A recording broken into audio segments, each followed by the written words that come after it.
It's Wednesday, April 24th, 2024. Let's talk about the news. From the Associated Press, UK Parliament approves Rwanda deportation bill, ending weeks of legislative stalemate. Following months of unsuccessful attempts by British Prime Minister Sunak to kick off a program that would allow the government to send some migrants to the UK to Rwanda, the House of Lords dropped its proposed amendments to the policy and recognized the House of Commons' primacy in the matter, which has allowed the bill to move forward. This deal has been in the works in some form for about 2 years, and would allow the British government to deport some migrants who enter the country illegally to Rwanda as a means of deterring future illegal entrants.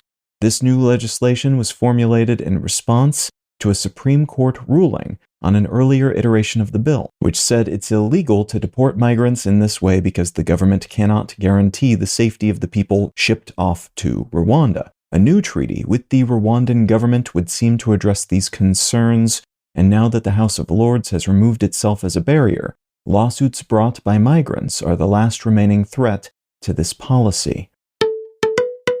From Barron's, H5N1 strain of bird flu found in milk. The World Health Organization has announced that very high concentrations of the H5N1 bird flu virus strain have been detected in raw milk in the US, but that pasteurization kills the virus, so the vast majority of milk sold in stores, even from dairies that have been impacted by bird flu in recent months, is safe to drink. This announcement arrives shortly after news that all sorts of mammals in the US have been confirmed infected by H5N1, and that a dairy farm worker in Texas caught the disease after being exposed to infected cattle. There's no evidence so far that H5N1 is transmissible between humans, but any new vector for spreading this sort of disease, which is incredibly deadly in its bird and mammalian hosts, is concerning, and the relevant agencies are on high alert regarding this pathogen right now. And from Axios, NYPD arrests Gaza war protesters at NYU in fresh U.S. campus flashpoint.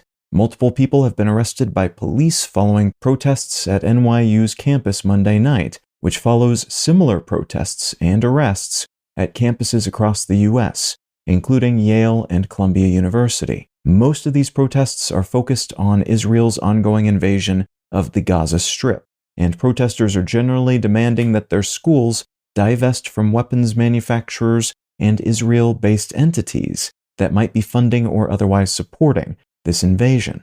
There have been accusations of anti-Semitic language and attacks at and around some of these protests. There have also been concerns that non-students have mixed in with student protesters to co-opt these events and in some cases tilt them toward extreme language or small acts of violence.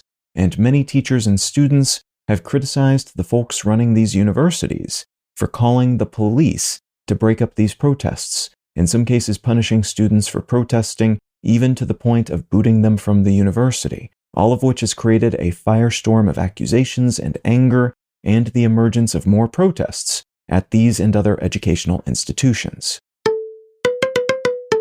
If you're finding some value in One Sentence News, consider leaving a quick review wherever you get your podcasts and or sharing the show with a friend. You can find out more about this show or subscribe to the email version at onesentencenews.com, and you can support this and other related projects like the Let's Know Things and Brain Lenses podcasts at understandery.com.